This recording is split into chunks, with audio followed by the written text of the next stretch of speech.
Bonjour à toutes et à tous, nous allons parler de Assassin's Creed Mirage, un jeu que j'attendais énormément, vous le voyez là en vidéo tout le temps, je suis un gros fan de la saga originale en tout cas, puisque je suis des personnes qui pensent effectivement que Assassin's Creed, tout ce qu'il y a d'Assassin's Creed depuis le remake RPG, si on peut dire, depuis Assassin's Creed Origins, eh bien, c'est le titre sur la jaquette. J'accroche vraiment plus avec le côté RPG, c'est pas mon style. Et là, forcément, Ubisoft annonce il y a maintenant quelques temps, eh bien, un retour aux sources pour 50 € Assassin's Creed Mirage qui se passe donc à Bagdad. Et forcément, je suis très curieux. Je me dis, est-ce qu'ils vont vraiment le faire? Est-ce que même ça va plaire? Et force est de constater que les chiffres sont tombés officiellement. Et c'est le meilleur jeu Ubisoft en termes de vente depuis le lancement de la PS5 et la Xbox Series, donc déjà c'est cool. C'est aussi un lancement qui a fait des chiffres similaires au lancement de Valhalla et Odyssey. Donc force est de constater que, en tout cas, je ne sais pas si sur le long terme ça va plaire parce qu'on n'a pas encore les chiffres, mais en termes de vente sur les premiers jours, eh bien, les gens étaient assez curieux. Je vous propose donc de venir avec moi directement en immersion. Je vais tenter un nouveau truc, dites-moi si ça vous plaît en commentaire. On va faire une quête secondaire en même temps de parler, de vous donner mes avis positifs et négatifs sur le jeu, puisque c'est comme ça que sera divisée cette vidéo. Et avant tout, je tenais aussi à vous remercier, puisqu'on a fait, comme tous les jeux, on l'a fait en stream. Sur près de ces 17 heures de stream en 4 jours, on a charbonné. Vous étiez là, vous avez répondu présent, donc merci à vous parce que c'est vraiment un privilège et un confort extrême de pouvoir allumer un stream à n'importe quelle heure, parce qu'on a fait des streams à 9 h du mat et tout, et voir qu'il y a toujours des gens, etc. C'est trop cool. Et évidemment, je vous donne rendez-vous le 20 octobre à 8 h du matin pour Marvel's Spider-Man 2, et si jamais vous n'êtes pas présent, sachez que les rediffusions seront disponibles sur Twitch dans une playlist que j'appellerai Marvel Spider-Man. Donc au moins vous pourrez suivre tout ça et j'espère vous voir un petit peu sur ce stream. Bref, ne perdons pas plus de temps, c'est parti, allons à Bagdad.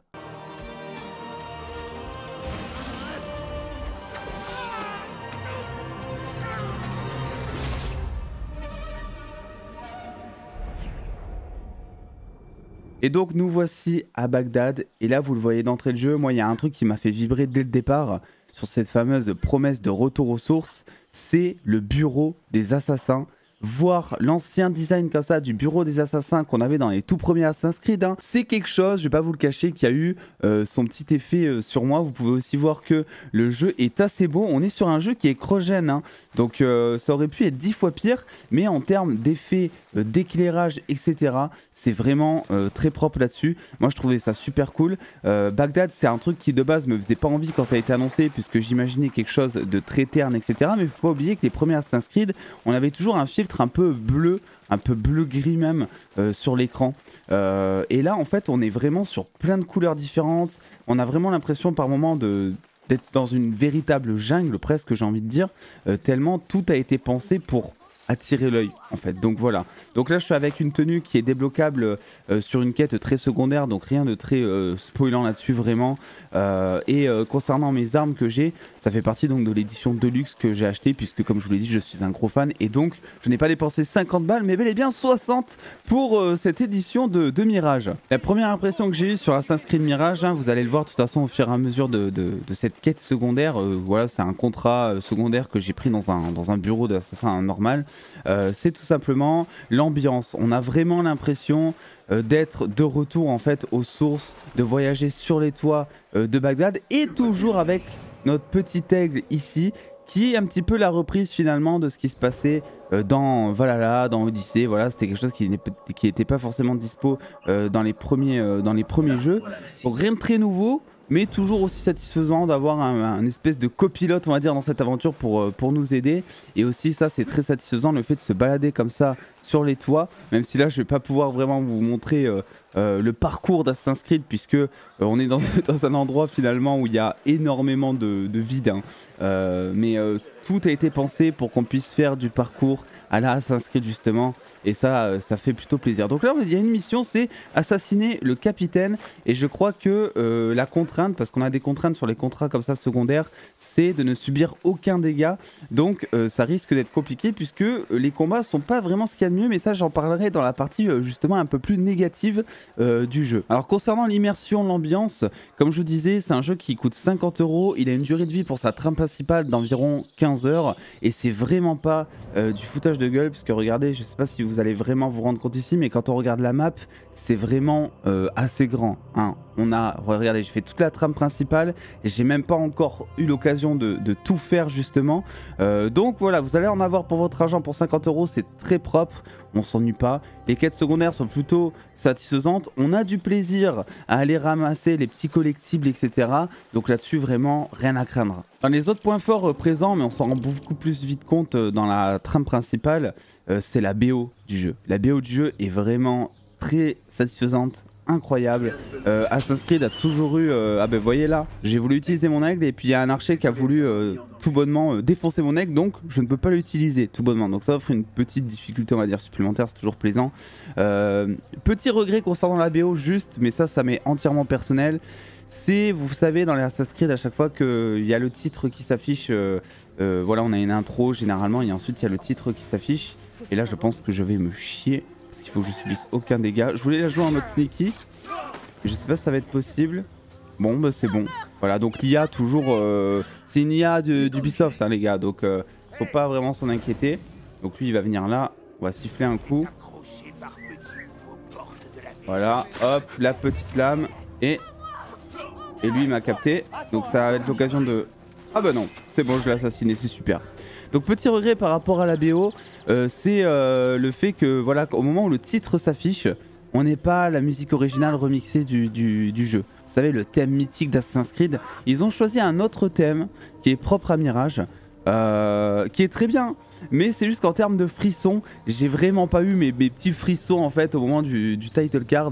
Donc voilà, petit regret, c'est la seule chose qu'on puisse dire sur l'ambiance hein, globalement, puisque après ça reste très très propre. Allez, viens là, toi. On va siffler un coup. L'infiltration aussi, très très très importante dans Assassin's Creed. Ah ben voilà, on va voir ça. Alors, faut pas que je subisse de dégâts. Voilà. Bon, ça manque un peu de chorégraphie par contre. Hein. Vous savez, les ralentis un peu mythiques de la franchise, etc. Voilà, les combats, j'en parlerai un peu, mais enfin, j'en parlais maintenant même. Mais c'est vraiment le gros point noir de la franchise, de ce jeu-là pour moi. Je me dis, en fait, quitte à reprendre l'ancienne formule, pourquoi est-ce que tu reprends pas l'ancien système de combat qui a satisfait énormément de fans? Alors oui, il y a ce truc de dire, oula, il y a un gros bonhomme, on va éviter d'y aller, et c'est lui qu'il faut que j'assassine en orange. Merde, il y a un mec qui se pointe là, et un autre mec là-bas. Ok, il est tout seul, je vais l'assassiner tranquillement. Ah merde! Ah ben voilà. Ne subir aucun dégât, bon bah super, ça s'est raté déjà. Les combats sont pas évidents, hein, vraiment. Je suis en mode normal. Je vous jure, c'est la première fois que je meurs dans le jeu. On a fait 17 heures de stream. Je suis pas mort une seule fois. Et c'est maintenant que je meurs. Donc au moins voilà, si jamais vous n'êtes jamais mort, voici à quoi ça ressemble. C'est pas mal, hein, vous voyez. Voilà, donc j'ai repris à peu près où j'en étais. La cible est juste là. Donc côté infiltration, vous allez voir que le jeu le privilégie énormément. Là où Valhalla, par exemple, on avait beaucoup plus le choix d'y aller en mode bourrin. Et c'était même plus obvious même d'y aller en mode bourrin. C'était la facilité. On dira là, la facilité pour une fois, c'est d'y aller en mode infiltration. Parce qu'en fait, les combats sont tellement catastrophiques selon moi qu'on n'y prend pas de plaisir et on prend beaucoup plus de plaisir à être en infiltration, ce qui est en fait une bonne chose. Alors le fait que les combats du coup soient moins jouissifs qu'à l'époque, c'est peut-être une bonne chose pour satisfaire ce côté infiltration, je sais pas. Dans tous les cas, c'est vrai que bon, c'est assez dommage, même en termes d'ennemis, on peut pas vraiment piquer leurs armes, ce qu'on pouvait faire avant pour les contrer. Les contres sont pas très satisfaisants, il n'y a pas de ralenti en mode chorégraphique. Le seul avantage, la seule nouveauté, si vous voyez, à force d'assassiner des gens, en bas à gauche, vous avez une jauge d'ulti, on va dire, qui se remplit, qui vous permet de débloquer cette fonctionnalité, qui vous permet de, voilà, de cibler en fait vos cibles. Donc voilà, je vais faire ça, ça. Donc là, j'ai une dernière jauge, hop, on va assassiner le mec, voilà. Et hop, vous appuyez sur un bouton et ça vous tue tout le monde de manière instantanée, voilà. Et ça, c'est la première fois dans un Assassin's Creed où on a vraiment finalement une une... bon on va dire... Allez viens là toi. Voilà donc le contre, hein, vous voyez même les bruits sont pas des plus satisfaisants. Ça c'est un plaisir par contre de pouvoir réutiliser les bombes fumigènes. Mais c'est dommage, il y avait un petit peu mieux à faire sur les combats selon moi, même sans reprendre peut-être l'ancien truc. Mais voilà, donc là on a réussi à mener à bien le contrat je crois. On n'a pas subi de dégâts même si on a triché parce qu'on est mort. En sachant que les assassinats donc de quête principale, donc il y en a je pense à peu près une dizaine d'assassinats à commettre avant de finir plus ou moins le jeu, sont pas des plus satisfaisants. C'est-à-dire qu'avant, quand on assassinait une cible dans Assassin's Creed, on avait genre vraiment la rage sur la cible, tu vois. Je trouve que la cible était assez iconisée, il y avait même toute une scène au moment de l'assassinat avec la fameuse plume là notamment, vous savez, entre par exemple Ezio et la cible, où en fait bah, justement, je sais pas, il y avait vraiment une histoire, tu te rappelais presque de chaque assassinat que tu avais fait. Ici, les assassinats sont assez anecdotiques, même sont pas super compliqués. Et finalement, le moment le plus compliqué de ces assassinats, ça va être de rentrer dans le palais et même de trouver son chemin, puisque par l'instant, on se rend compte que c'est pas toujours évident finalement de se repérer, surtout moi qui n'ai pas le sens de l'orientation. Vous imaginez bien que là-dessus c'était assez compliqué par instant. Donc on va faire un autre contrat maintenant, un autre contrat de quête secondaire, hein, toujours vous inquiétez pas de spoil. En sachant que, voilà, je vais continuer un petit peu dans ce que je disais, il y a un truc qui est très plaisant dans ce jeu en termes de points positifs. C'est la mythologie arabique qui est un petit peu présente. Vous savez, dans Valhalla, il y avait toute cette mythologie nordique qui prenait quand même une place assez cool dans le jeu, que moi j'aimais bien avec voilà, la présence de certains personnages iconiques de la mythologie. Et ici, je dirais que c'est quand même beaucoup moindre, hein. On est juste sur quelques clins d'œil, on dira, sur une espèce de trame de fond. Mais ça fait toujours plaisir. Voilà. Et je pense que ceux qui n'ont pas joué à un Assassin's Creed aussi, par instant, vont se dire oula, ce jeu qu'est-ce que c'est, ça part en couille. Parce que si on pense qu'Assassin's Creed c'est juste un jeu voilà, d'époque à Bagdad qui se passe je crois au 19e siècle, bah, vous allez être surpris par instant parce qu'il y a des choses qui vont sortir un petit peu de la ligne éditoriale que là vous voyez. Là, il va vraiment falloir que je la joue en mode sneaky. Vu comment c'est parti dans cette vidéo, c'est possible que l'on rate. Alors, évidemment j'ai pas trop l'habitude de tourner une vidéo et d'essayer de critiquer on va dire et d'argumenter en même temps que de jouer. C'est différent, encore une fois, c'est encore un autre exercice que quand on est en stream. Il faudrait que j'élimine le gros. En fait les gros là c'est un peu les plus chiants à abattre.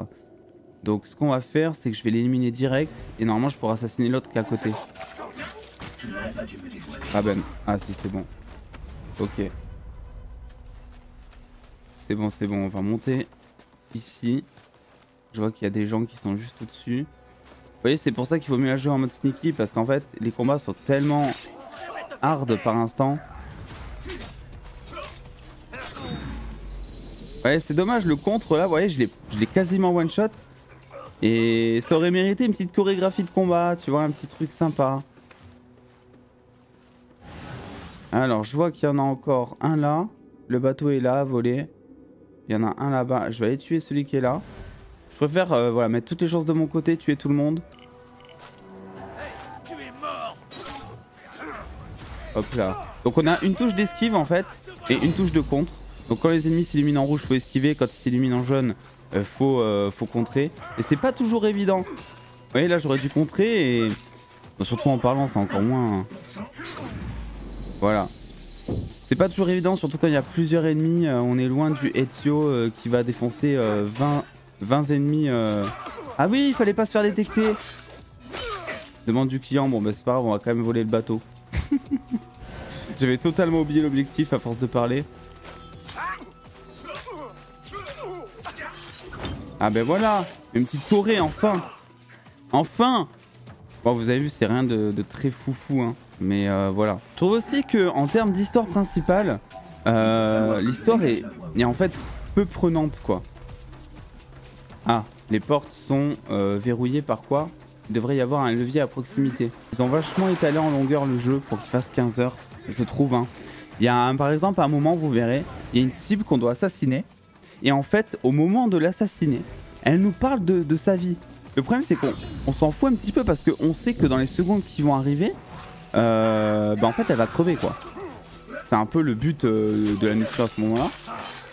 Et du coup ça crée énormément de longueur et il y a plein de trucs comme ça à certains moments du jeu où tu sens que le jeu clairement de base, stylé cette animation, je crois que je l'avais jamais eu.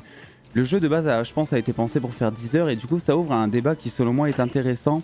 Pour 50 €, est-ce que les studios doivent se on va dire se forcer à faire un jeu plus long? Parce que je trouve qu'au final, si c'est ça l'argument de se dire bon mince, on a que 10 heures de jeu, il en faudrait au moins 15 pour justifier le prix, je trouve que c'est dommage parce que ça baisse en qualité de jeu. Et bon après moi c'est vrai que je suis du genre à penser qu'il vaut mieux un jeu court et bien rythmé surtout qu'un jeu totalement qui se tire en longueur et tout. Donc voilà là-dessus. Il faut qu'on trouve notre levier. Je ne sais pas du tout où il est. Ah, il doit être en haut là-bas. Et là je vois qu'il y a un coffre. Donc vous voyez moi je prends vraiment du plaisir à ramasser tous les coffres etc. Donc là c'est vrai qu'on a plus ou moins rushé l'histoire principale en stream. Mais moi en off derrière je vais prendre énormément de plaisir à faire toutes les quêtes secondaires, les coffres etc. Et c'est aussi le retour des couteaux de lancer. Je suis en train de me dire je vous ai pas montré les couteaux de lancer nécessairement. Après c'est vraiment histoire de vous mettre un truc en fond et en même temps de vous parler plutôt que de faire une vidéo critique classique comme je peux faire pour les films et les séries. Des bateaux qu'on n'a pas forcément l'occasion de trop utiliser dans ce jeu. Donc c'est cool d'avoir un truc comme ça. Alors du coup amener le bateau au lieu prévu. Aussi je vais toucher un mot dernièrement concernant les points négatifs sur les tenues. Je trouve que les tenues sont pas incroyables. Déjà elles sont peu nombreuses mais c'est normal, le jeu est très court. Les tenues qui nous sont proposées dans la trame principale, en sachant que j'ai pas tout débloqué, hein, mais sont pas vraiment très satisfaisantes à mettre je trouve, et surtout elles sont pas iconiques. Vous savez, moi je me rappelle très bien de la tenue d'Assassin's Creed 3. Je la trouvais trop belle, je la trouvais incroyable, et même il fallait faire genre, je sais pas, 5 heures de jeu pour débloquer ta tenue, et au moment où tu l'avais, c'était sacralisé le moment, tu vois, t'avais vraiment t'avais une cinématique, tu mettais ta tenue, c'était incroyable. Là vraiment le moment où il te donne la tenue est vraiment totalement osef. C'est limite si il n'y a pas juste un cut dans le jeu et voilà, terminé. Donc c'est un petit peu dommage parce que c'est vrai qu'Assassin's Creed bah, c'est aussi les tenues mythiques etc. Donc voilà grosso modo ce que moi j'ai pensé de ce jeu. Globalement en conclusion ce qu'on peut dire c'est que bah écoutez il a ses points négatifs comme j'ai pu vous le montrer. Mais pour 50 € selon moi la promesse elle est totalement tenue. Le jeu est très propre graphiquement, l'histoire fonctionne sans être incroyable. Le personnage principal c'est pas genre le mec ultra charismatique comme Ezio qui va vous marquer, mais ça fonctionne aussi là-dessus, il n'y a aucun souci. Donc moi je trouve que la promesse est totalement tenue pour 50 € et que si vous aimez Assassin's Creed et d'autant plus la licence originale, c'est un jeu que vous pouvez faire et sur lequel vous allez prendre du plaisir et ça c'est beau. Après par contre c'est vrai que de base si vous n'êtes pas fan du gameplay original et que vous préférez le côté RPG, vous allez peut-être trouver ça trop simpliste ou vous ennuyer par instant parce que oui le jeu va direct droit au but finalement et c'est aussi ça ce que certains peuvent lui reprocher. Donc voilà j'espère que ce petit gameplay totalement hasardeux et totalement raté hein, pour le coup mais voilà j'ai tenté de faire un truc. Dites-moi si ça vous intéresse qu'on fasse un petit peu de la même manière pour les prochains jeux. Je pense notamment à Marvel Spider-Man, voilà, parler comme ça tout en se balançant au moment où je parlerai du jeu une fois que j'aurai terminé la trame principale. N'hésitez pas à me dire si ça vous plaît en commentaire. Si vous avez joué au jeu, bah, n'hésitez pas à me donner votre avis, à me dire si vous avez oui ou non kiffé, quels ont été les points négatifs, positifs selon vous, est-ce que vous écoutez la BO du jeu sur Spotify. Et puis attendant, mais je vous laisse écouter avec Bagdad, avec un plan, c'est fou, il n'y a rien qui va dans ce gameplay, le plan incroyable de fin de vidéo. Attention, personne n'était prêt. Je vous laisse sur quelques moves avec notre ami Bassim, et puis je vous dis à très vite.